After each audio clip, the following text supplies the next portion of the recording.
తీసేయాలనేటువంటి కుట్రపూరితంగా ఈ ఎజెండా విధిక అసమానతలు పోలేదు. పేదరికం మన సర్వే రిపోర్టు ప్రైవేటు సంస్థల యొక్క ఆస్తుల మొత్తం జాతీయం చేయండి. ఈరోజు నల్లధనాన్ని మొత్తము బయట ఈ దేశంలో ఉన్నటువంటి ఆర్థిక వీళ్ళని అణిచివేయాలంటే వీళ్ళను చదువు నుంచి దూరం చేయాలి. నమస్తే, ప్రస్తుతము ఉస్మానియా యూనివర్సిటీలోని ఆర్ట్స్ కాలేజ్ ఎదుట ఉన్నాము. పిహెచ్డి స్కాలర్ మూర్తి గారు మనతో ఉన్నారు. ప్రస్తుతం దేశం మొత్తంలో ఉన్నటువంటి రిజర్వేషన్లు అన్నీ కనుమరుగయ్యే పరిస్థితి కనబడుతుంది. ప్రభుత్వ రంగ సంస్థలన్నీ ప్రైవేటు పరం అయిపోయి ఇప్పుడు అగమ్య గోచరమైనటువంటి పరిస్థితి ఎదురయ్యే పరిస్థితిలో కనబడుతుంది. సో వీటన్నిటి మీద మనతో మాట్లాడడానికి మూర్తి గారు ఉన్నారు. ఒకసారి వారిని అడిగి తెలుసుకొని చెప్పండి. మూర్తి గారు, ఇప్పుడు ప్రస్తుతము ఈ రిజర్వేషన్లు తర్వాత ఈ ప్రైవేటు పరం అయ్యేటువంటి పరిస్థితి మీద మనం ఏ విధంగా భావించవచ్చు?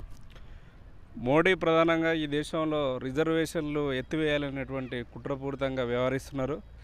అందుకే 400 సీట్లు మాకు గెలిపించండి అనేది దాని వెనుక అర్థం.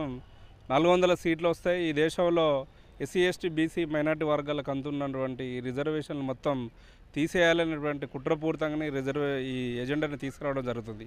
ఈ దేశంలో రిజర్వేషన్లు అనేది డాక్టర్ బాబాసాహెబ్ అంబేద్కర్, అనేక మంది మహనీయులు సామాజిక అసమానతలో పాటు ఆర్థిక అసమానతలు ఉన్నాయి కాబట్టి ఈ వెనుకబడినటువంటి వర్గాలకు సమాన అవకాశాలు దక్కాలంటే రిజర్వేషన్లు ఉండాలని ఆనాడు మహనీయులు అనేక మంది త్యాగాల ఫలితంగా ఈరోజు రిజర్వేషన్లు అందుతున్నాయి.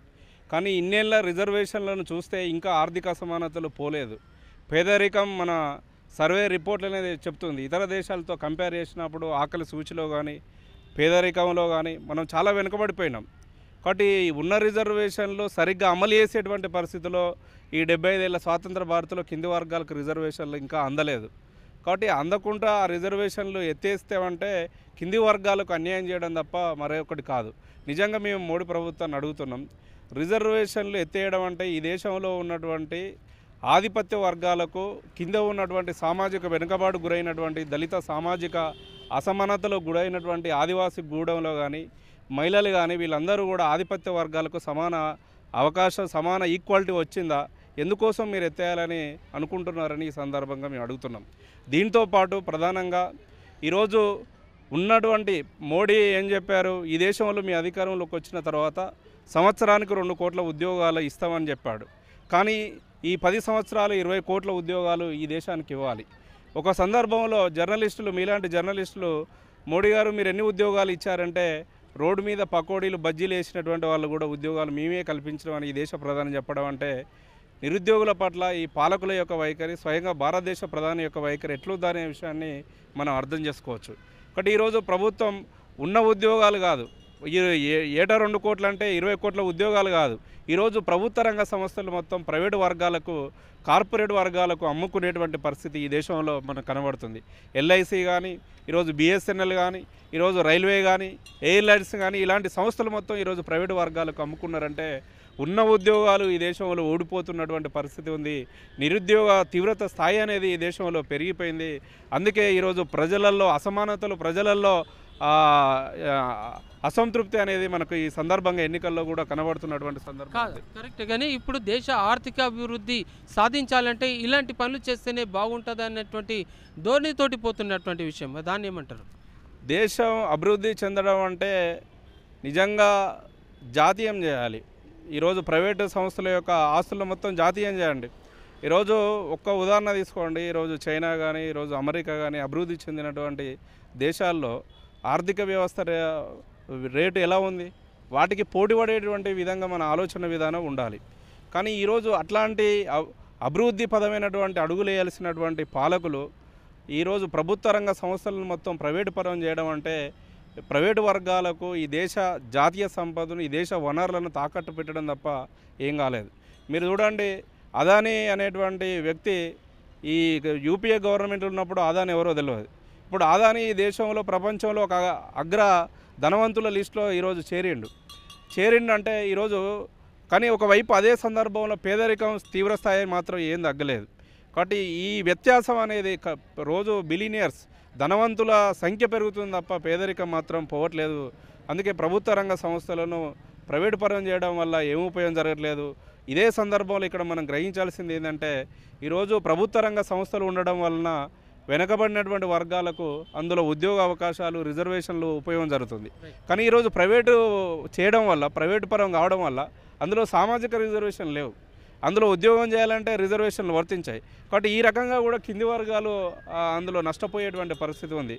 కాబట్టి దీని ద్వారా తీవ్రంగా నష్టం జరుగుతుంది అనేటువంటి విషయాన్ని మొదట మోదీ ప్రభుత్వం ఏర్పాటు జరిగినప్పుడు నల్లధనాన్ని మొత్తము బయటకు తీసుకొస్తాము, ఈ దేశంలో ఉన్నటువంటి ఆర్థిక అభివృద్ధిని కూడా పైకి సాధించే దిశగా ఉంటుంది, ప్రతి ఒక్కరి అకౌంట్లో 15 లక్షల వరకు జమ అయ్యేటువంటి నిధిని అంతా బయటకు తీసుకొస్తామని చెప్పేసి జనానికి చెప్పిన మాటలు. మరి ఆ విషయంలో ఇప్పుడు అది సాధించిందంటారా? ఆ మాటల్ని మనం ఏ విధంగా? మోడీ 100% ఫెయిల్ అయ్యిండు.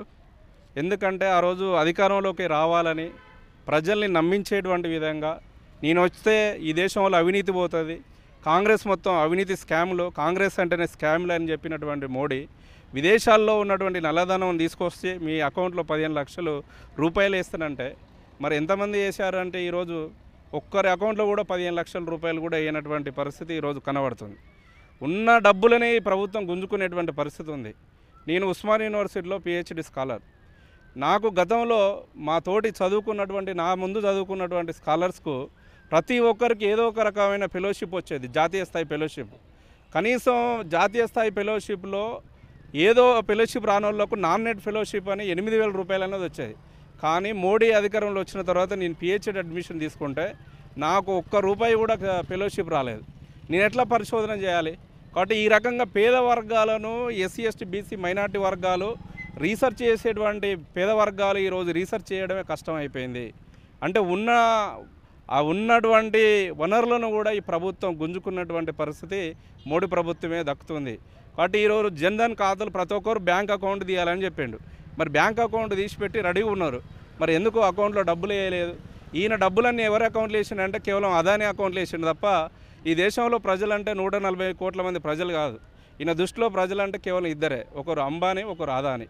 వాళ్ళకే అకౌంట్ తీసిండు, వాళ్ళ అకౌంట్లోనే డబ్బులు ఎత్తుండు. అదే దేశ ప్రజల అకౌంట్లో డబ్బులు వేసిండని నిద్రపోయి ఈ ప్రధానమంత్రి ఉన్నాడనేటువంటి విషయం మనకి. ఇప్పుడు ప్రస్తుతము విద్యా వ్యవస్థను అటు నిర్వీర్యం చేసే దిశగాను, తర్వాత వాళ్ళను ఆర్థికంగా, సామాజికంగా అన్ని రంగాల్లో ఎదగడానికి ఉపయోగపడేటువంటి ఈ ఫెలోషిప్ని కూడాను ఇంతగానము పట్టించుకోకుండా చేయడానికి మరి ఇది ఎంత విద్యార్థులకు దోహదకరంగానా, లేకపోతే ఇది ఏ ఉద్దేశంతో ఈ పని చేపట్టినట్టు? దేశంలో ఒకటి నరేంద్ర మోడీ తన అధికారం సుస్థిరంగా ఈ దేశంలో ఉండాలంటే ఈ విద్యారంగాన్ని ఉపయోగించుకొని కాస్తో కోస్తో గత ప్రభుత్వ పాలకుల యొక్క అవకాశాలు, నిర్ణయాల వల్ల కింది వర్గాల నుంచి మాలాంటి వాళ్ళు యూనివర్సిటీలకు వచ్చి పరిశోధనలు చేస్తున్నారు. ఇవన్నీ జరిగితే రేపు భవిష్యత్తులో మోడీ ప్రభుత్వానికి ప్రభుత్వం తీసుకొస్తున్నటువంటి విధానాలపైన విశ్వవిద్యాలయాలు పెద్ద ఎత్తున ఉద్యమాలు జరుగుతున్నాయి.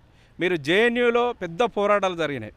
CA NRC వచ్చినప్పుడు JNU, Jamia Millia, Hyderabad central university, అనేక ఉస్మానియా యూనివర్సిటీ, అనేక యూనివర్సిటీలలో మోడీ ప్రభుత్వం తీసుకొస్తున్నటువంటి ప్రజా వ్యతిరేక విధానాలపైన ప్రతిపక్షాలాగా విశ్వవిద్యాలయం నుంచి విద్యార్థి సంఘాలు కొట్లాడుతున్నాయి. కాబట్టి వీళ్ళని అణిచివేయాలంటే, వీళ్ళను చదువు నుంచి దూరం చేయాలంటే ఏం చేయాలనేటువంటి కుట్రలో భాగంగానే వీళ్లకు UGC నుంచి, యూనివర్సిటీ గ్రాంట్స్ కమిషన్ నుంచి వచ్చే ఫెలోషిప్లను ఆపేశారు.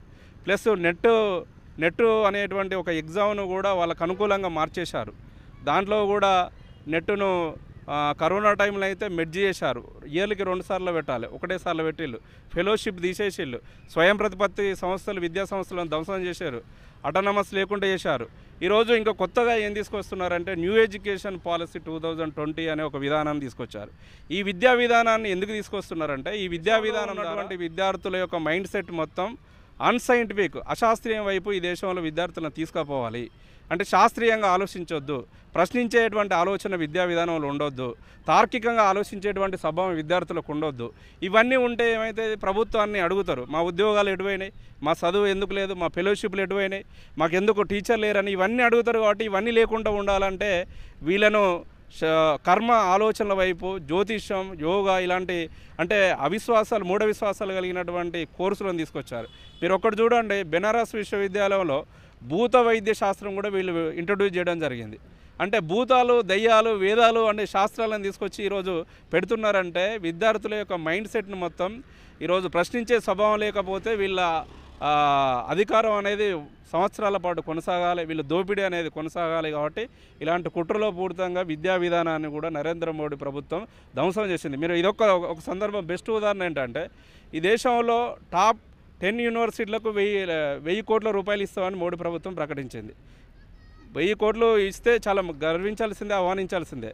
మా ఉస్మానియా యూనివర్సిటీకి కూడా 100 సంవత్సరాలు అయిపోయింది. 100 సంవత్సరాలు పూర్తి చేసుకున్నప్పుడు మోడీ ఒక్క రూపాయి కూడా ఇవ్వలే. అదే ముఖేష్ అంబానీకి జియో అనే ఒక యూనివర్సిటీకి అది ఇంటర్నెట్లో సెర్చ్ చేస్తే అడ్రస్ కూడా తెలియదు, అది గూగుల్లో ఎక్కడ ఉందో తెలియదు, దాని ఫ్యాకల్టీ ఎవరో తెలియదు, ఎంతమంది రీసెర్చ్ చేసిలో తెలియదు, ఎన్ని పిహెచ్డి సబ్మిషన్లు అయినో తెలియదు. ఆ యూనివర్సిటీకి 1000 కోట్ల రూపాయలు ఇచ్చిలంటే కార్పొరేట్ వర్గాలను మెప్పు కోసం ఈ విద్యా విధానాన్ని దేశంలో నరేంద్ర మోడీ ప్రభుత్వం ఎట్లా తాకట్టు పెట్టిందనే ఉదాహరణ మీరు ఈ సందర్భంగా అర్థం చేసుకోవాలి. కాబట్టి ఈ విద్యా విధానాన్ని కూడా వీళ్ళు విధ్వంసం చేశారు. ధ్వంసం చేసి రేపు భవిష్యత్తులో ఈ విద్యా విధానాన్ని వాళ్ళకు అనుకూలంగా మార్చుకునేటువంటి ఎజెండాలో ఈ న్యూ ఎడ్యుకేషన్ పాలసీ తీసుకొచ్చారు. అత్యంత ప్రమాదం ఈ దేశంలో ఇది ఉంది. కాబట్టి అందుకే దీనికి వ్యతిరేకంగా మాలాంటి విద్యార్థులు, యూనివర్సిటీ విద్యార్థులు క్యాంపెయిన్ చేస్తున్నారు దీనికి వ్యతిరేకంగా. ఇది ప్రస్తుతము మన దేశంలో జరుగుతున్నటువంటి మోదీ విద్యా విధానం కొనసాగుతోంది. దేశంలో రోజు రోజుకు పెరుగుతున్నటువంటి శాస్త్ర సాంకేతిక పరిజ్ఞానాన్ని ఉపయోగించుకొని ఈ దేశ పౌరులని ఒక అభివృద్ధి బాటలో తీసుకుపోవాల్సినటువంటి ఈ దేశం ప్రధానమంత్రి ఒక అభివృద్ధి బాటకు వ్యతిరేక దిశలో పయనించడం ఎంతో సిగ్గుచేట అని చెప్పేసి మనతో పాటు ఉన్నటువంటి మూర్తి ఒక పిహెచ్డి స్కాలర్ అని అంటున్నటువంటి మాటలు. ఇది ఏదేమైనా సరే ఇక రాబోయే కాలంలో ఇలాంటి గడ్డు పరిస్థితులు రాకుండా ఎదుర్కోవాల్సినట్టు అవసరం ఎంతైనా ఉంది. మరొక వీడియోతో మీ ముందుకు మళ్ళీ కలుద్దాం.